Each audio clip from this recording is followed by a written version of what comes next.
नमस्कार साथियों, अभी हम हैं रामनगर में और हम आए हैं राजकीय पशु चिकित्सालय रामनगर।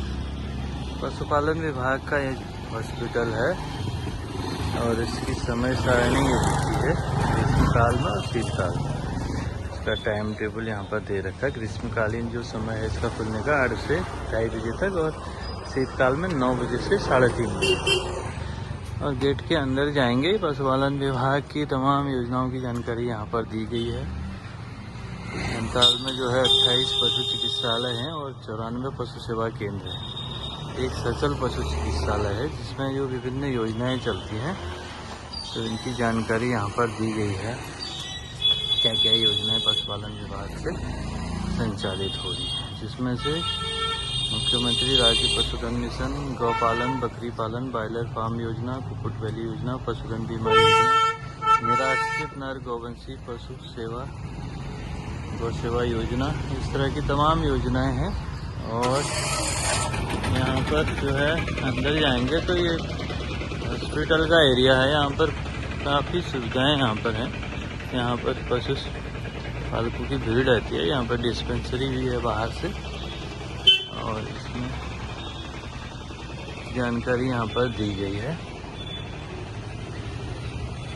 अब हम इसके अंदर हॉस्पिटल का ही गेट है, यहाँ से अंदर जाके हम देखेंगे। यहाँ पर हॉस्पिटल में कृत्रिम गर्भाधान कार्यक्रम के विषय में जानकारी दी गई है। यहाँ पर कृत्रिम गर्भाधान केंद्र भी है और चारा बैंक है। यहाँ पर पशु चारा यूनिट है और ये गर्भाधान का जो है सेंटर। हॉस्पिटल के अंदर जाएंगे। यहाँ पर श्वान पालकों के लिए निर्देश हैं और यहाँ पर टीकाकरण की सुविधाएं हैं। तमाम सुविधाएं हैं जिनके बारे में यहाँ पर लिखा गया है। अलग अलग कक्ष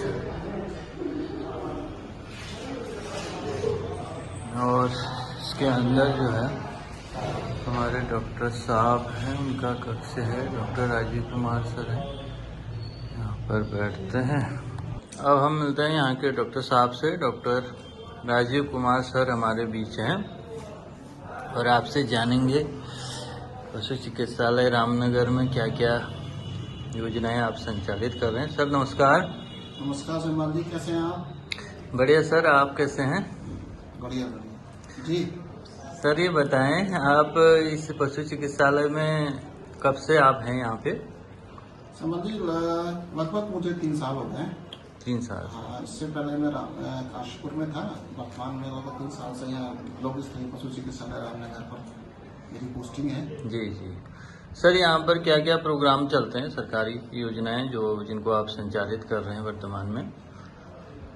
सलमान जी, एक तो बड़ा अच्छा लगा आप आए जी, और मैं इस अवसर का एक फायदा उठाना चाहता हूँ जी, क्योंकि जो हमारे वर्तमान में एक वैक्सीनेशन प्रोग्राम चल रहा है जी, लार्ज पशु गाय और भैंस में एक बीमारी होती है एफएमडी। सर बताइए। हाँ, एफएमडी वैक्सीनेशन का प्रोग्राम शुरू होना है जी, 2 अप्रैल से। जी जी। तो हमारी टीम घर घर जाएंगी। जो हमारे लार्ज एनिमल है गाय और भैंस, जी जी, उनको सबको टीकाकरण किया जाना है। जी जी। तो ये टीकाकरण निःशुल्क हो रहा है सर? ये टीकाकरण निःशुल्क होता है। और कौन सी बीमारी के लिए हो रहा है? खुर पका मुंह पका बीमारी बोलते हैं, एफएमडी। जी जी। तो उससे रोकथाम के लिए टीके लगाए जाने हैं।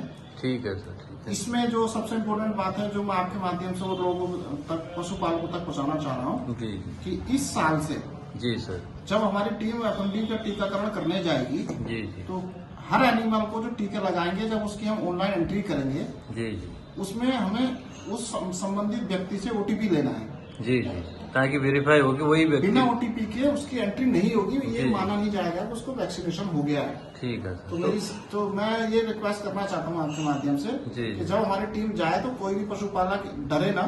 जी जी जी। ओटीपी देना मस्ट है। बिना ओटीपी के आपके ना तो आने वाले भविष्य में कोई चिकित्सा होगी, ना कोई टीकाकरण प्रोग्राम होगा। ठीक है सर, बहुत अच्छी जानकारी दी। तो इसमें जो मोबाइल नंबर है जो पशुपालक है उसका रजिस्टर्ड होगा, उसी में OTP आएगी। हाँ, पहले ऑलरेडी सब भारत पशुधन ऐप है, जी जी उसमें हमारे पशुपालक ऑलरेडी रजिस्टर्ड हैं। जी जी जिन लोगों के मोबाइल नंबर चेंज हो गए जी या वो यहाँ से विस्थापित होकर चला गया, उनको हटा देना है। जो नया नंबर है उसका रजिस्टर्ड करेंगे, उसी पे OTP आएगा। OTP आएगा ना सर। तो टीकाकरण के विषय में आपने अच्छी जानकारी दी, और उसके अलावा जो हमारे पशुपालक हैं उनके लिए आपके पास कोई विशेष योजनाएं हैं जो अभी चल रही हैं वर्तमान में, केंद्र सरकार की, राज्य सरकार की, जिन पर आप प्रकाश डालना चाहेंगे? वैसे तो बहुत सारी योजनाएं हमारे उत्तराखंड योजना सरकार की पशुपालन विभाग की एक योजना है, ग्राम गो सेवक। जी जी नर पशु जी जी वो स्पेशली ऐसे हमारे निराश्रित गोवंश के लिए है, जी जी जिसका कोई स्वामी नहीं है, जिसका लोगों ने जी जी आवारा छोड़ दिया है। निराश्रित पशु जो काफी नुकसान भी हो रहा है किसी काफी को। जी जी जी नुकसान हो रहा है, जी। एक्सीडेंट होते हैं, उससे ह्यूमन को भी चोट लग सकती है, खेत में भी नुकसान होता है जी किसान का। जी जी तो उसके लिए सरकार ने प्रोजेक्ट शुरू किया है। जी 5 नर पशु को कोई भी पशुपालक पाल सकता है। जी जी उसके लिए एक कमेटी है, पहले ब्लॉक स्तर से उसका सिलेक्शन होता है, फिर अपना जिले में होता है, जी। देन उसका जब नाम सिलेक्शन फाइनल हो जाता है तो उसको 80 रुपया पर एनिमल पर डे के हिसाब से मिलता है। जी लेकिन केवल ये नर पशु के लिए है। नर पशु के लिए सुविधा है। अगर हम टोटल कैलकुलेशन करें तो 12,000 रुपये पर मंथ 5 नर पशु को पालने के लिए मिलेगा सरकार की तरफ से। उसके खाते में आएगा, उसके खाते में आएगा, ऑनलाइन पैसा आना है। जी जी और उससे दोनों को फायदा हुआ। एक तो हमारा जो स्वरोजगार से हम जोड़ सकते हैं, जी जी दूसरा जो हमारे जो निराश्रित पशु सड़क पे घूम रहे थे उनको भी आश्रय मिल जाएगा। तो सर इसमें कोई बाड़ा बनाना चाहे उसके लिए भी है पैसा, या सिर्फ उसके पशुपालन के लिए? नहीं सर, एक्चुअल में इसकी जो पीछे सोच है वो ये है कि हमारा जो पशुपालक ऑलरेडी 4 जानवर पाल रहा है, जी जी तो हम ऐसे बंदे का सिलेक्शन करें जो नदी के किनारे बैठा हो, जी जी जो अपने जानवर को अपने घास के लिए जानवर ले जाता के है, तो साथ 4 और ले जाए। जी जी तो उसमें टीन शेड वगैरह का पैसा नहीं है। जी जी वो अगर हो सकता है आने वाले टाइम में लोग से उस पैसे का कुछ अरेंजमेंट हो जाए या कोई योजना मिल जाए तो वो वहां से हो सकता है, लेकिन पशुपालन विभाग से नहीं है, इसी योजना में नहीं है। तो सर यहाँ पर मैंने काफी व्यस्तता देखी, आप काफी समय से यहाँ पर व्यस्त थे और लगातार बहुत ज्यादा काम का प्रेशर भी है, स्टाफ की कमी है। तो यहाँ पर जो पर्ची वगैरह जो बनती है सरकार की ओर से, जो यहाँ पशुपालक आते हैं, उसका क्या शुल्क लिया जाता है और क्या क्या मेडिकल फैसिलिटी ऑन कॉस्ट होता है या वैसे निःशुल्क होता है जो मेडिकल मिलती, दवाइयाँ जो मिलती? हमारे हॉस्पिटल्स में जिसको हम यूजर चार्जेस बोलते हैं, लेवी, जी जी जो लार्ज एनिमल है उसका 10 रुपये का यूजर चार्जेस लगते हैं पर एनिमल। जी। और जो स्मॉल एनिमल है बकरी, उसका 5 रुपया। 5 और जो पेट एनिमल है डॉग और कैट, डॉग और उसका 40 रुपया होता है। 40 रुपये। और मैक्सिमम जो औषधियाँ हमारे पास उपस्थित रहती हैं, जो नहीं होती उसको बाहर से लेकर ट्रीटमेंट किया जाता है। अच्छा, तो पशुपालक कितना पर डे, आप कितने लोगों को यहाँ पर कितना ट्रीटमेंट देते हैं, कितने लोग आते हैं लगभग आपके? लगभग ऑन एवरेज 40 से 50 की OPD है पर डे सर। और आप जब से आए आप शायद आपने महसूस किया होगा। जी जी जी हमने देखा सर, तो वो तो काफी भीड़ थी। और ये पर डे 40-50। तो और छुट्टी के दिन भी हॉस्पिटल में सुविधाएं मिलती हैं या ऑन वर्किंग डे में ही होता है सर, ये बता? सर जो भी हमारी छुट्टियां होती हैं उसमें इमरजेंसी में हॉस्पिटल खुलता है, हाफ डे हॉस्पिटल खुलता है। जी जी और उस दौरान हम सारी सुविधाएं हमारे पशुपालक को उपलब्ध कराते हैं जी। केवल, लेकिन हाफ डे हॉस्पिटल खुलता है छुट्टी। चलिए सर, बहुत अच्छी जानकारी दी। इसके अलावा आप ये बताइए सर, जैसे ये मुख्य जो अस्पताल है, इसके अलावा आपके कितने केंद्र हैं इस रामनगर में? जो जहाँ जिस कैंपस में आप बैठे हैं, जी सर, ये पशुपालन विभाग का ब्लॉक का हॉस्पिटल है, ब्लॉक ब्लॉक स्तरीय हॉस्पिटल है जी। इसके इस हॉस्पिटल के अंडर में हमारे 2 हॉस्पिटल और हैं, एक पशु चिकित्सालय छोई और पशु चिकित्सालय मालधन।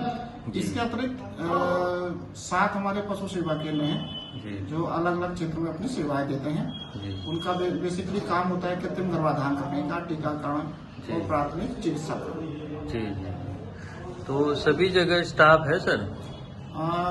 हमारे जो 7 पशु सेवा केंद्र हैं उसमें स्टाफ है जी। हॉस्पिटल में भी, छोई में भी हमारा स्टाफ है, लेकिन जो चतुर्श्रेणी कर्मचारी हैं वो वो अभी वर्तमान में रामनगर में और छोई में नहीं है। चलिए सर, बहुत अच्छी जानकारी मिली। और आप हमारे कृषकों को, पशुपालकों को क्या कहना चाहेंगे सर? आपका क्या निर्देश है, क्या आपका सुझाव है? जी, मैं अपनी तरफ से सभी पशुपालकों को आपके माध्यम से शुभकामनाएं भी देता हूं और ये एक निवेदन भी करता हूं कि आप पशुपालन से जुड़ें, उसकी सेवाएं लें। स्वरोजगार के लिए बहुत अच्छा प्रोग्राम है जो गवर्नमेंट ने पशुपालन से रिलेटेड आप लोग अपना सकते हैं। और इसके साथ साथ पुनः सभी से निवेदन है कि टीकाकरण के वाली जो टीम आएगी उसमें अपना OTP उनको जरूर उपलब्ध करा दें। ठीक है, बहुत बहुत धन्यवाद सर, थैंक यू। तो ये थे हमारे डॉक्टर साहब, पशु चिकित्सक महोदय, और उन्होंने यहाँ पर हमें जानकारी दी। और ये हम आए थे पशु चिकित्सालय रामनगर में। तो इसी तरह की जानकारी हम आपको अपने चैनल के माध्यम से देते रहेंगे। आप लोग चैनल देखें और लाइक और सब्सक्राइब करें। Thank you. जय हिंद, जय उत्तराखंड।